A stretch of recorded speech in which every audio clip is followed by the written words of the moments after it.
మీ ఎలాంటి వ్యాపార ప్రకటనలకైనా వెంటనే మా ఛానల్ సంప్రదించండి. ప్రస్తుతం మనతో పాటు ప్రముఖ ఆధ్యాత్మికవేత్త, ఆస్ట్రాలజర్, దత్తాత్రేయ గణపతి ఉపాసకులు మురళీధర్ శర్మ గారు ఉన్నారు. గురుగారితో మాట్లాడేద్దాం. నమస్కారం గురుగారు. మహాదేవ. గురుగారు, ప్రధాన సమస్యలు ఈ రోజుల్లో గురుగారు ఎంత ప్రయత్నించినా మాకు పెళ్ళి అవ్వట్లేదు, అయినా కూడా భార్యాభర్తల మధ్య ఏవో ఒక సమస్యలు, కుటుంబ వ్యవస్థ బాగాలేదు, వివాహ వ్యవస్థ బాగాలేదు అని బాధపడే వాళ్ళు బోల్డ్ మంది ఉన్నారు. సో కుంభరాశి వాళ్ళు ప్రత్యేకంగా వీళ్ళ కోసం ఏదన్నా ఈ సమస్యలన్నీ చెక్ పెట్టడానికి మంచి పరిష్కార మార్గం ఏదన్నా ఉంటే తెలియచేయండి గురుగారు. తప్పకుండా అమ్మా. ముందుగా ప్రేక్షకులకు కుంభరాశి వారికి ఆంగ్ల నూతన సంవత్సర శుభ ఆశీస్సులు, అదేవిధంగా మకర సంక్రాంతి శుభాకాంక్షలతో మరి రాబోయే రోజులలో ఈ కుటుంబ సమస్యలు ఉండకూడదు అని, పిల్లలు వీరు చెప్పినటువంటి మాట వినాలి అని, అన్యోన్యమైనటువంటి దాంపత్యం కోసము కోరుకున్న వ్యక్తిని వివాహం చేసుకోవడానికి, ఇలాంటి సమస్యలకైనా కూడా మన ఆధ్వర్యంలో 2026 జనవరి నుండి 2026 డిసెంబర్ వరకు 12 నెలలలో వచ్చేటువంటి ప్రతి అమావాస్య రోజు తాంత్రిక వశీకరణ పూజ అనేటువంటిది నిర్వహించడం జరుగుతున్నది. దీంతో పాటుగా ప్రత్యంగిర అమ్మవారికి సంబంధించి మూలమంత్రంతో ఎండుమిరపకాయలతో విశేషంగా ఈ పూజ మాత్రం ఉంటుంది. వ్యక్తిగతంగా కానీ, పరోక్షకంగా కానీ, లేదా ఈ యొక్క ఫోన్ రూపకంగానైనా కూడా వీరు చూడవచ్చు. సో ఏది ఏమైనప్పటికీ కూడా ఇప్పుడుండేటువంటి పరిస్థితులలో వివాహం జరిపేటువంటి క్రమంలో మరి ముందుగా ఒక తల్లి, ఒక తండ్రి ఎవరైనా కూడా పిల్లల యొక్క మనస్సులను చూసి వివాహాలు జరిపించండి దయచేసి. డబ్బును కానీ, వారి యొక్క స్టేటస్ కానీ కాదు. ఎందుకు అంటే ఏది ఉన్నా వివాహం జరిగిన తర్వాత వారికి ఏర్పడేటువంటి దోషాలు ఉంటాయి. కొందరికి ఒక వివాహం జరిగితే, గత వీడియోలో చెప్పుకున్నాం మనం, మేషరాశి వారికి వివాహం జరిగితే విశేషంగా కలిసి వస్తుంది. అందులో మళ్ళీ మొట్టమొదటిది ఆడపిల్ల పుడితే ఇంకా బాగా కలిసి వస్తుంది మేషరాశి వారికి. కానీ చంద్రుడు కనుక వీరి లగ్నంలో కానీ, 9వ భావంలో కానీ, ఏ భావంలో కానీ చంద్రుడు కనుక మేష లగ్నంలో ఉండి వీరిది వేరే లగ్నమై కొంత ఇబ్బంది, తండ్రితో కానీ ఇబ్బంది కలిగించేటువంటి సందర్భాలు అయితే ఉంటాయి. సో ఏది ఏమైనా కుంభ రాశి వారికి లగ్నాత్ రాహు ఉండి, నవమ భావంలో రాహు ఉన్న కొంత తండ్రితో ఇబ్బందులే ఉంటాయి. కుటుంబానికి సంబంధించినటువంటి బరువు వీరు మోసుడు చాలా కష్టం. కుంభలగ్నం వారికి రాహువు మేషంలో కానీ, వృశ్చికంలో కానీ ఉంటే చిన్నతనంలో, చిన్నతనం అంటే వీరికి తండ్రి, అసలు వాస్తవానికి కుంభ రాశి వారికి తల్లి తండ్రికి సంబంధించినటువంటి ఆప్యాయత తక్కువ. ఎందుకో ఒక ఫైర్ లాగా ఉంటారు వీళ్ళు, పడదు. మరి వివాహము జరిపితే ఒకవేళ ఇక్కడ ఇంకొక అద్భుతమైన పాయింట్ నేను చెప్పదలుచుకున్నాను. కుంభరాశి వారికి ఒకవేళ మకర రాశి వారిని ఇచ్చిన, మకర రాశి వారికి కుంభరాశి వారికి ఇచ్చిన, ఇవి రెండు శనికి సంబంధించినవే. మకరం తర్వాత కుంభం, కుంభం వెనకాల మకరం, పక్క పక్కనే ఉంటుంది.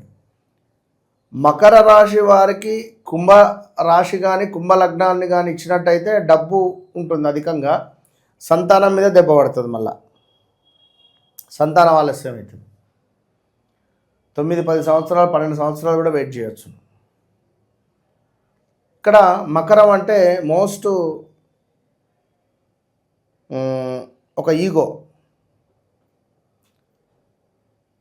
కుంభం అనేసరికి స్లో, అతి, ఇంకా అతి అన్నట్టుగా ఉంటుంది. ఇక్కడ మకరానికి ఏంటంటే ఫైర్, ఇంకా ఫైర్ అన్నట్టు, ఇది ఇంకా డల్ అన్నట్టుగా ఉంటుంది. గుప్తం, అతి గుప్తం. సో కుంభరాశి వారు నిజంగా ఏదైనా ట్రేడింగ్ సెక్టార్ కానీ, లైక్ రియల్ ఎస్టేట్ రిలేటెడ్ కానీ, ట్రేడింగ్ అయితే వీళ్ళకు బాగుంటుంది, సూపర్ కలిసి వస్తుంది. ట్రేడింగ్, ఆన్లైన్ ట్రేడింగ్ కానీ, స్టాక్ మార్కెట్ కానీ సూపర్ కలిసి వస్తుంది కుంభరాశి వారికి. సో ఏది ఏమైనప్పటికీ కూడా కుంభరాశిలో శతభిష నక్షత్రం కనుక ఇది కొంచెము డేంజర్ జోన్, ఎందుకంటే చాలా సైలెంట్ కిల్లర్స్గా ఉంటారు. వీరి ధనిష్ట ఆల్సో, వీరి గెలుపు కోసం ఎదుటి వ్యక్తిని చంపడానికైనా రెడీ. వారు దీన్ని ఎట్లా అర్థం చేసుకుంటారో చేసుకోండి. కనుక ఈ విధంగా ఉంటుంది. మరి ఇలాంటి కుంభరాశి వారికి గత 2018, 19, 20 వరకు కూడా తీవ్రమైన ఇబ్బందులు ఎదుర్కొన్నారు. మరి గడుస్తున్నటువంటి సమయానుకూలంగా అస్సలు బాలేదు. సంతాన బలము వీరికి వెళ్ళిపోయింది. మరి కుంభరాశి వారు ఖచ్చితంగా, ఎవరైతే కుంభరాశి వారు ఉన్నారో వీరు ధనస్సు లగ్నము, ధనస్సు రాశిని వివాహం చేసుకుంటే డబ్బుకు సంబంధించినటువంటి లోటుపాట్లు ఉండవు. అదేవిధంగా కన్యా అదేవిధంగా మిథున రాశి వారితో, మిథున లగ్నం వారితో వీరికి చాలా అద్భుతంగా ఉంటుంది. దీని తర్వాత మళ్ళీ చూసుకున్నట్టయితే వృశ్చికం, ఎందుకంటే వారిది సీక్రెట్ మైండ్ సెట్టే, వీరిది సీక్రెట్ మైండ్ సెట్టే. వృషభం కూడా కొంత పర్వాలేదు. ఈ రాశుల వారిని చేసుకుంటే అది. మరి ఎవరినైతే చేసుకోవద్దు అంటే మాత్రము మకరము, అదేవిధంగా మీనం చేసుకోవచ్చు. అంటే ధనస్సు, మీనము, ఇంకా మేషము ఫైర్ బ్రాండ్, ఇది సింహము తగ్గేదేలే అన్నట్టుంటుంది. సో కన్యా కూడా, కన్యా తర్వాత మళ్ళీ తుల, జ్యేష్ఠాష్టకాలు పడతాయి. సో ఇవి చూసుకొని ముందుకు వెళితే మంచి ఫలితాలు అనేటువంటివి ఈ 2026లో ఈ కుంభరాశి వారికి ఉన్నవి. ఏది ఏమైనా గురుబలం అయితే చాలా తక్కువగా ఉంది కనుక మరి వ్యక్తిగత జాతకరీత్యా మంచి బలం ఉంటే తప్పకుండా ముందుకు వెళ్ళొచ్చును. మరి వ్యక్తిగత జాతకరీత్యా బలం ఉందా లేదా, మీ లగ్నం ఏమిటి, అదేవిధంగా మీ యొక్క గురువు యొక్క స్థానం ఏమిటి, అంటే మీ జాతకంలో ఉన్నటువంటిది. సో లగ్నాధిపతి ఎక్కడున్నాడు, బలంగా ఉన్నాడా లేదా, ఇలాంటి పాయింట్స్ తప్పకుండా చూసుకొని ముందుకు వెళ్ళాలి. మరి వివాహం జరిగింది, మేము అన్యోన్యంగా లేము, గొడవలు జరుగుతున్నాయి అని అనుకునేటువంటి వారు తప్పకుండా కూడా మనం చెప్పేటువంటి రెమెడీస్ ఫాలో కండి. సో ఓవరాల్గా వ్యక్తిగత జాతకం అనేటువంటిది అల్టిమేటు. 1,00,000 కాదు 2 లక్షల రెమెడీస్ ఉన్నవి. ఏది ఏమైనప్పటికీ కూడా మనము మన వ్యక్తిగత జాతకరీత్యా చూసుకొని చేసుకునేటువంటి రెమెడీ 100కు 200% ఫలిస్తుంది. సో ఎవరైతే కుంభరాశి వారు ఉన్నారో వెండి గ్లాస్ తీసుకోవాలి, ఇంతే సైజుది, ఇంతది వెండి గ్లాసులో ఇందులో వాటర్ పోయాలి, త్రాగే వాటర్ పోసుకొని దుర్గా అమ్మవారు కానీ లేదా ప్రత్యంగిర అమ్మవారు కానీ లేదా మనకు దగ్గరలో ఉండేటువంటి రేణుకాదేవి టెంపుల్ కానీ అక్కడ తీసుకువెళ్ళి గ్లాసును అక్కడ పెట్టి బయట కూర్చొని చక్కగా దుర్గాదేవి యొక్క కవచాన్ని చదువుకోవాలి 11 సార్లు. ఎంత 11 లైన్లు కూడా ఉండదు అది.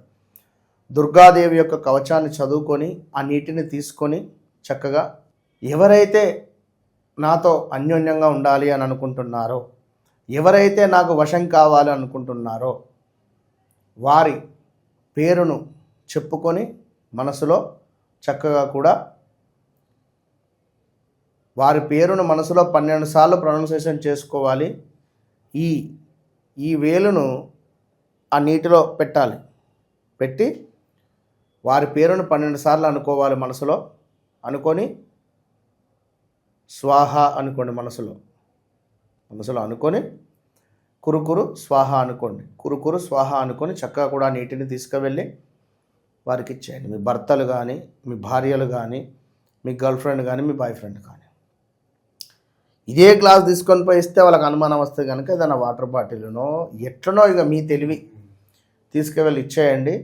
అత్యంత అద్భుతంగా ఉంటుంది. అయితే ఇది 43 డేస్ చేయాలి. 43 రోజులు చేయాలి. స్త్రీమూర్తులకైతే బహిష్టు వచ్చే సమయంలో ఆ 5 డేస్ విడిచిపెట్టండి, మళ్ళీ కంటిన్యూ. 17 రోజులైంది, 18, 19, 20, 21, 22 విడిచిపెట్టాలి, మళ్ళీ చేసుకుంటే 18 నుంచి లెక్కనే. ఖచ్చితంగా 43 రోజులు గుడికి వెళ్ళలేని పక్షంలో ఉన్నట్టయితే ఇంట్లోనే కూర్చొని అమ్మవారి ఫోటో పెట్టుకోండి. అమ్మవారి ఫోటో ముందు వాటర్ పెట్టండి, ఇంట్లోనే చదవండి, చదివి ఇంట్లోనే చేసుకోండి. ఇంతే, సింపుల్గా చాలా అద్భుతంగా ఉంటుంది. ఇక అదేవిధంగా మీ ఇంట్లో ఉండేటువంటి, మీరు పడుకునేటువంటి బెడ్రూమ్ ఏదైతే ఉందో అక్కడ 4 వైపులా 4 నిమ్మకాయలను పెట్టండి. ఇది ఒక శనివారం కానీ ఆదివారం కానీ పెట్టండి. ఒక 1 వీక్ ఉంచండి. 1 వీక్ ఉంచిన తర్వాత అది ఏ సైడ్ అయితే మనకు బరువెక్కిందో, ఏ సైడ్ అయితే కుళ్ళిపోయిందో ఆ సైడు మనకు తప్పకుండా నెగిటివ్ ఇంపాక్ట్ ఉంది అని అర్థము. సో ఆ ప్లేస్లో కొంత రాళ్ళ ఉప్పును అద్భుతంగా ఒక విస్తరాకులు పెట్టి, విస్తరాకులో 1 కేజీ అంత రాళ్ళ ఉప్పును పోసి నిమ్మకాయని కట్ చేసి పెట్టడం ద్వారా అదే మూలన పసుపు కుంకుమ వేసి పాజిటివ్ వైబ్రేషన్ అనేటువంటివి వస్తాయి. మీ భర్త మీతో అన్యోన్యంగా ఉంటాడు, లైక్ భార్య కానీ భర్త. పెళ్ళి కాని వారికి కూడా అవ్వడానికి ఈ రెమెడీ ఉపయోగపడుతుందంటారా? పెళ్ళి కాని వారికి కూడా ఇది చేసుకుంటే బాగానే ఉంటుంది. ఓకే, ఓవరాల్గా కుంభరాశి వాళ్ళకి సంబంధించి చాలా మంచి రెమెడీస్ తెలియజేశారు గురుగారు. ధన్యవాదాలు. మహాదేవ్.